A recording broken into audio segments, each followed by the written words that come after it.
Hello everyone, welcome to our channel. जैसा कि आपको पता है कि हमारा जो टेलीग्राम ग्रुप है उस पे क्विज़ेस होती रहती हैं। तो कल एंड परसों की जो क्विज़ हुई हैं उनके कुछ क्वेश्चंस हैं जो कि मैं अभी आपको डाल रही हूँ, आप प्रैक्टिस करिए। काफ़ी अच्छे से क्वेश्चंस हैं, तो आई होप आपको ये वीडियो पसंद आएगी। अगर वीडियो पसंद आया है तो इसको लाइक, शेयर और चैनल को सब्सक्राइब करना मत भूलिएगा। तो पहला क्वेश्चन आपके सामने है, सर्वेक्षण विधि का सर्वप्रथम प्रयोग किसने किया? सर्वे मेथड को सबसे पहले किसने यूज़ किया था? तो ऑप्शन है आपके सामने, चार्ल्स बूथ, विलियम जे गुडे, C.A. मोजर या फिर जहोदा। तो बहुत ही इजी सा क्वेश्चन है, आई होप सबको पता होगा इसका राइट आंसर। जो राइट आंसर है वह सर्वे मेथड का सबसे पहले यूज़ किया था चार्ल्स बूथ ने। ठीक है, नेक्स्ट, वैधता का अभिप्राय है। वैधता से आप क्या समझते हैं, मतलब वैधता क्या चीज़ होती है? ठीक है, तो इसको हम किस तरीके से एक्सप्लेन कर सकते हैं, किस तरीके से डिफाइन कर सकते हैं? ऑप्शन है आपके, आंकड़े संग्रहित करने के मापदंड या विधि की सीमा तक वास्तविक होने की गुणवत्ता रखते हैं, या फिर आंकड़े एकत्र करने की विधि की सीमा तक सटीक होने की गुणवत्ता रखते हैं। ए या बी दोनों, या फिर इनमें से कोई नहीं। तो जो राइट आंसर है वो है ए एंड बी दोनों, क्योंकि वैधता का संबंध होता है जो संग्रहण करने की जो विधियां हैं वो किस हद तक सटीक है। ठीक है, अगर विधियां सही हैं तो उससे जो भी आंकड़ा होगा वो वैध माना जाएगा। तो ए एंड बी बोथ। अगला क्वेश्चन है, कोलाइनाइजेशन एंड हाउसवाइफजेशन की प्रक्रिया को नारियों की प्रगति में बाधक किसने माना है? इनमें से कौन सी हैं जिन्होंने माना कि जो कोलाइनाइजेशन का प्रोसेस है और ये जो वोमेंस को हाउसवाइफ के रूप में पहचान मिल जाती है, उनको सिर्फ हाउसवाइफ ही बना दिया जाता है, तो इसी की वजह से नारियां पिछड़ गई हैं, उनका जो ग्रोथ है, उनका जो डेवलपमेंट है वो रुका हुआ है। तो किसने ये चीज़ मानी है? सुम्पीटर, मेरिया माइन्स, नीरा देसाई या फिर रोजमेरी प्रिंगल। एंड जो राइट आंसर है वह है मेरिया माइन्स। ठीक है, मेरिया माइन्स का मानना था कि ये जो कोलोनाइजेशन यानी उपनिवेशवाद की जो प्रक्रिया है और जो वुमेंस को हाउसवाइफ के रूप में पहचान मिलती है, इसकी जो प्रोसेस है, इसी की वजह से वुमेंस डेवलपमेंट नहीं कर पा रही, उनका ग्रोथ रुका हुआ है। अगला क्वेश्चन है, फेनोमेनोलॉजी ऑफ माइंड, ये बुक किसकी है? इसके राइटर आपको बताने हैं। फेनोमेनोलॉजी ऑफ माइंड किसकी बुक है? इस बुक के राइटर बताने आपको फेनोमेनोलॉजी ऑफ माइंड के। ठीक है, ऑप्शन है हसल, सूट्ज, हीगल या फिर मार्क्स। एंड जो राइट आंसर है फेनोमेनोलॉजी ऑफ माइंड, ये बुक है हीगल की। किसकी है? हीगल की। तो राइट आंसर हो जाएगा हीगल। अगला क्वेश्चन, मालिक, किसान, मजदूर, इन तीन वर्गों में भारत की कृषि जनसंख्या को किसने बांटा है? ये तीन वर्ग भारत की कृषि जनसंख्या में मुख्य रोल निभाते हैं। मालिक, किसान और मजदूर, ये चीज़ किसने कही है? आपके ऑप्शन है D.N. धनाग्रे, कैथलीन गफ, A.R. देसाई या फिर डेनियल थार्नर। एंड जो राइट आंसर है वो है डेनियल थार्नर।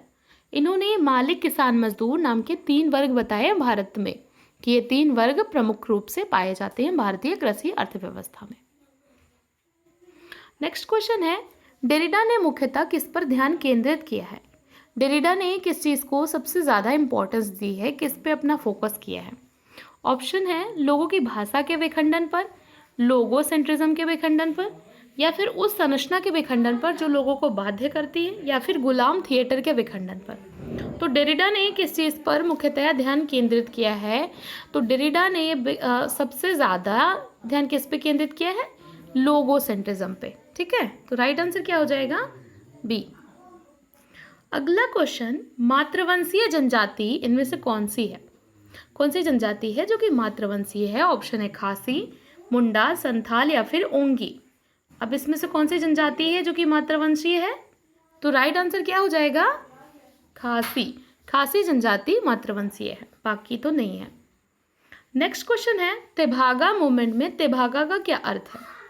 तेभागा जो मूवमेंट था उसमें जो किसान लोग थे उनकी डिमांड थी कि हमको 2/3 दिया जाए और जो जमींदार हैं उनको 1/3 ही दिया जाए जो फसल का हिस्सा है। ठीक है, तो उनकी डिमांड 2/3 थी, लेकिन वो कितना देना चाहते थे जमींदारों को? 1/3, और उनको मिल कितना रहा था? 1/3। तो इसलिए तेभागा का अर्थ क्या हो जाएगा? 1/3। राइट आंसर बी, यूजीसी ने भी इसी को माना है। नेक्स्ट क्वेश्चन है, ये कम रूढ़िवादी होता है और निम्न वर्ग में संबद्ध होता है। इसमें से कौन सा है जो कि कम रूढ़िवादी होता है और सामान्यतः निम्न वर्ग से संबद्ध होता है? तो कौन सा है? चर्च, पंथ, संप्रदाय या फिर पूजा पद्धति। तो कम रूढ़िवादी होता है और निम्न वर्ग से संबंध होता है पंथ। ओके, नेक्स्ट क्वेश्चन है, आर्थिक परिप्रेक्ष्य जो ये मानता है कि व्यवसाय पर सारा सरकारी प्रतिबंधों को कम करके प्राप्त स्वतंत्र बाजार शक्तियां ही आर्थिक समृद्धि का एकमात्र मार्ग प्रदान करती हैं। ये किसकी अवधारणा को स्पष्ट करता है? तो ये किस कॉन्सेप्ट के बारे में बोला जा रहा है कि अगर हम सरकारी प्रतिबंधों को कम कर दें, थोड़ी सी छूट दे दें बाजार में, तो आर्थिक समृद्धि का द्वार खुल सकता है। तो कौन सा कॉन्सेप्ट है, कौन सी विचारधारा है जो कि ये मानती है? ऑप्शन है उत्तराधुनिकतावादी, नव उदारीकरण, नव मार्क्सवाद, नव फोर्डवाद। तो राइट आंसर हो जाएगा नव उदारीकरण। ठीक है, नव उदारीकरण की जो विचारधारा है, उन लोग का मानना है कि हमको थोड़ा सा बाजार में थोड़ा सा निजी पूंजी के निवेश को थोड़ा सा छूट देनी चाहिए, सरकारी नियंत्रण को कम करना चाहिए। तो उससे क्या होगा कि हमारा जो इकोनॉमिक ग्रोथ है वो बढ़ेगा। अब देख लेते हैं कल के कुछ क्वेश्चंस। तो पहला क्वेश्चन था कल का, सामाजिक स्तरीकरण का प्रकार्यात्मक सिद्धांत किसने दिया है? ऑप्शन थे आपके लेंस्की, डेविस, मार्क्स या फिर इन तीनों ने। तो ये ज़्यादातर लोगों ने सही किया है। राइट आंसर है डेविस एंड मूर ने सामाजिक स्तरीकरण को समाज की प्रकार्यात्मक आवश्यकता माना है। अगला क्वेश्चन था, इसमें से आपको सही सीक्वेंस में पहचानना था कि सही सीक्वेंस क्या होगा, क्या चीज़ पहले होती है, क्या विभेदीकरण पहले होता है या फिर पहले स्तरीकरण होता है? तो पहले क्या होता है? विभेदीकरण होता है। क्यों? क्योंकि पहले तो आपको डिफरेंस पता होगा ना कि ये अलग, ये अलग, ये अलग। तो जब डिफरेंस पता हुआ तब फिर आपने उनको स्तरों में डिवाइड किया। तो पहले विभेदीकरण होगा, फिर उसके बाद स्तरीकरण होगा। पहला ऑप्शन करेक्ट है।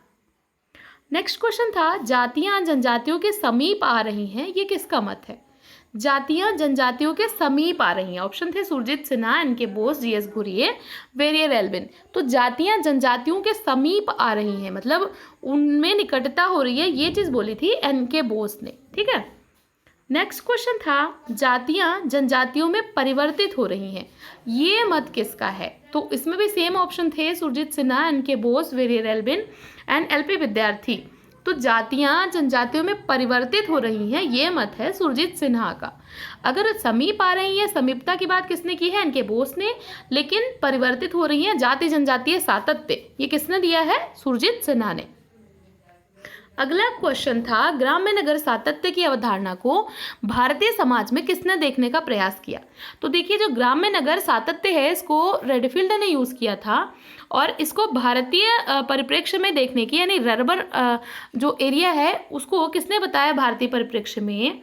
ऑप्शन थे घुरिये, एल.पी. विद्यार्थी, सुरजीत सिन्हा, लुइस ड्यूमो। तो रर्बन एरिया के बारे में भारतीय परिप्रेक्ष्य में बात करी जी.एस. घुरिये ने। ठीक है, अगला क्वेश्चन था, भारत में प्रवसन का सबसे प्रमुख कारण क्या है? तो भारत में जो माइग्रेशन होता है उसका सबसे प्रमुख कारण होता है, क्या है? ऑप्शन है उच्च शिक्षा, धार्मिक उन्माद, विवाह या फिर रोजगार। तो ये ज़्यादातर लोग का गलत हुआ था, लेकिन इसका राइट आंसर है विवाह। विवाह से जो एक स्थान से दूसरे स्थान पे स्थानांतरण होता है वो भारत में सबसे ज़्यादा है। तो प्रवसन का सर्वाधिक प्रमुख कारण कौन सा है? मैरिज। नेक्स्ट क्वेश्चन था, पिछले कुछ वर्षों में नगरीय जनसंख्या में वृद्धि हुई है, क्यों? रीजन पूछ रहा है आपको, क्योंकि रीजन क्या है? ऑप्शन थे कस्बों की संख्या में बढ़ोतरी हुई है, बड़े नगरों की ओर प्रवसन अधिक हुआ है, गांव से लोग बड़े शहरों की ओर अधिक जाते हैं, या फिर इनमें से कोई नहीं। तो ये क्वेश्चन भी काफ़ी सारे लोगों का गलत हुआ था, समझाती हूँ। इसका राइट आंसर है ए, नगरों की संख्या में बढ़ोतरी हुई है। क्यों? क्योंकि कस्बों की संख्या में बढ़ोतरी हुई है। लोग अपने गांव से निकल करके छोटे छोटे कस्बों में रहना शुरू कर दिए हैं, वहाँ पे छोटे छोटे उद्योग या फिर कुटीर धंधे कुछ भी ऐसा ऐसा बनना शुरू हुआ है, तो कस्बों की संख्या में बढ़ोतरी हुई है। दैट्स वाई नगरीय जनसंख्या में वृद्धि हुई है। ठीक है, बड़े नगरों की ओर उतना ज़्यादा नहीं जाते हैं जितना कि नए नए कस्बों की तरफ लोग भाग रहे हैं। अगला क्वेश्चन था ग्रामीण नगरीकरण की अवधारणा। तो देखिए दोनों अलग अलग हैं, वो रूरल अर्बन कॉन्टिनम था और ये है ग्रामीण नगरीकरण, ठीक है। तो इसका क्या हो जाएगा, रूरल अर्बनाइजेशन। तो इसमें कौन सा राइट आंसर हो जाएगा, ऑप्शन थे एम.एन. श्रीनिवास, लुइस ड्यूमो, वाई.बी. दामले या फिर इनमें से कोई नहीं। तो इसका जो राइट आंसर हो जाएगा वो है श्रीनिवास, ठीक है। नेक्स्ट क्वेश्चन था पिछले कुछ वर्षों में भारत की जनसंख्या में 60+ यानी 60 वर्ष से अधिक आयु के जो लोग हैं उनकी संख्या में क्या हुआ है, वृद्धि हुई है, कमी हुई है, ना वृद्धि हुई है ना ही कमी हुई है या फिर अधिक कमी हुई है। तो इसका राइट आंसर क्या हो जाएगा, इसका राइट आंसर है कि पिछले कुछ वर्षों में जो 60+ एज ग्रुप के लोग हैं उनकी संख्या में वृद्धि हुई है, क्योंकि जीवन प्रत्याशा जो है वो बढ़ी है। तो 60 वर्ष से 60 वर्ष से ज़्यादा लोगों की संख्या में बढ़ोतरी हुई है पिछले कुछ वर्षों में, ठीक है। अगला क्वेश्चन था लास्ट क्वेश्चन, भारत का एक प्रमुख राज्य जो कि देश की जनसंख्या में सर्वाधिक मलिन बस्तियों को समेटे हुए है। मतलब सीधा सीधा पूछ रहा था कि सबसे ज़्यादा मलिन बस्तियां इनमें से कौन से राज्य में है। तो ऑप्शन थे यूपी, महाराष्ट्र, बिहार और गुजरात। तो ऑब्वियस सी बात है, मुंबई होने की वजह से महाराष्ट्र में सर्वाधिक स्लम्स हैं, ठीक है। तो इनमें से कौन सा सही हो जाएगा, महाराष्ट्र। अब एक ये क्वेश्चन मैंने आज पूछा था, सावयवी और अधिसावयवी का क्या अर्थ होता है। तो इसको काफ़ी सारे बच्चों ने बिल्कुल राइट आंसर दिया है। तो एक तो मुझे रिया का आंसर बहुत सही लगा और एक कोमल ने आंसर किया था समथिंग कुछ, तो वो मुझे बहुत सही लगा। हाँ, इन्होंने भी किया था और बाकी कुछ बच्चों ने रिटन में भी मुझे दिखाया था, काफ़ी सही है। विनीता ने रिटन में मुझे लिख के दिया था तो उनका भी मुझे काफ़ी सही लगा था, और सपना ने रिटन में ही मुझे दिया था तो वो भी बहुत सही है, उन्होंने बिल्कुल सही लिखा है। तो बेस्ट ऑफ लक, ऐसे ही पढ़ते रहिए, अपने गोल की तरफ आगे बढ़ते रहिए। वीडियो देखने के लिए थैंक यू सो मच।